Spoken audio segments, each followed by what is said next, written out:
Hey, you there! Come over here, check out some of my wares! Who? Me?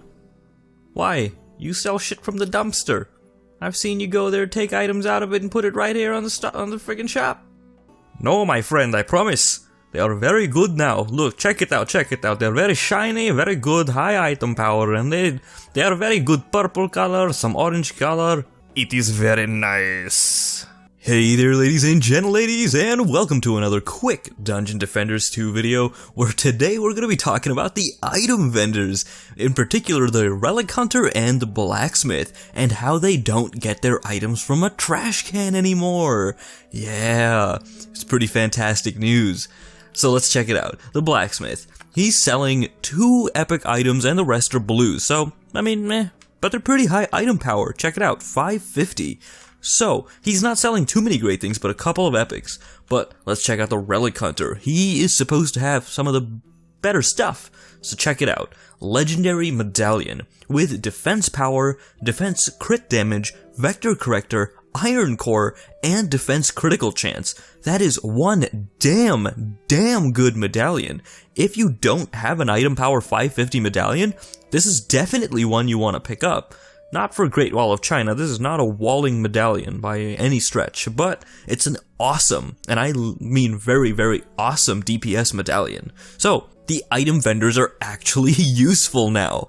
They item restock every now and then. I don't know what the maximum counter is, but as you see, 1 hour, 20 minutes, and 31 seconds left until he restocks and gets some new stuff in here. So as you can see, the green items are much cheaper than the legendary items, but they are the same item power, which means when you get a character to max level in Dungeon Defenders 2, you can use some of that stocked up gold you've got and pick up some really good items. Even though they're green, they've still got a ton of stats on them. Like, check it out, 672 defense power and 224 defense health. You slap one of these on your character and suddenly any difficulty before nightmare difficulty just gets super easy. So, if anybody is just making their first character or just making their first tower DPS character or hero DPS character, check out the vendors. They're actually selling really good items now. Check that out. Hero damage and hero health. So, I mean, like, they're actually worth taking a look at. And at the rate that you get money in this game, it's actually pretty good. And of course, you can also use the little gold bonus spheres you get from Grandmaster over here and boost that up a little bit more. So, item vendors, good. Very good. Now, let's take a quick, deeper look at the item vendors themselves and how items can roll now. So, if anybody's read the latest patch notes, you guys will know that they tweaked the items a bit. They're supposed to drop better now. Basically, you're supposed to get better loot with less trash, and then you're also supposed to get better rolled items. Let's take a look at the legendary medallion that we looked at earlier. You've got defense power, defense crit damage, vector corrector, iron core, and defense critical chance. Those are all DPS. All of those abilities and the stats are DPS stats. That is what has been changed in this latest patch. Items will drop more consistently with better stat combinations on them. And from what I gathered from reading the patch notes, you can't actually get a mix. So you're not going to get defense health and defense crit damage as a combo anymore.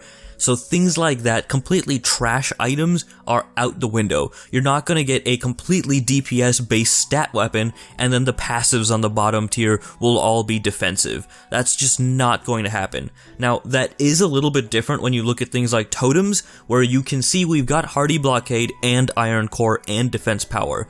This is only for some very particular red passives. For example, Hardy Blockade. You need that for a defensive squire. So that stat will be rollable on some different kinds of items. Some hero damage items will roll Hardy Blockade, some power weapons items will roll Hardy Blockade as well, things like that. So, many builds like the defense squire, defense apprentice, blah blah, those are all still possible. Boost monk, all of those guys, you'll still be able to get a nice combination of abilities, and there's still some RNG involved in there. But, as for, getting perfectly rounded items, you're good to go. Just keep running dungeons and check out the item vendors. You're gonna get really nice items. To do a real quick comparison, let's go back to the medallion. Let's take a look at the medallion I've equipped. 596 power, item power, I mean.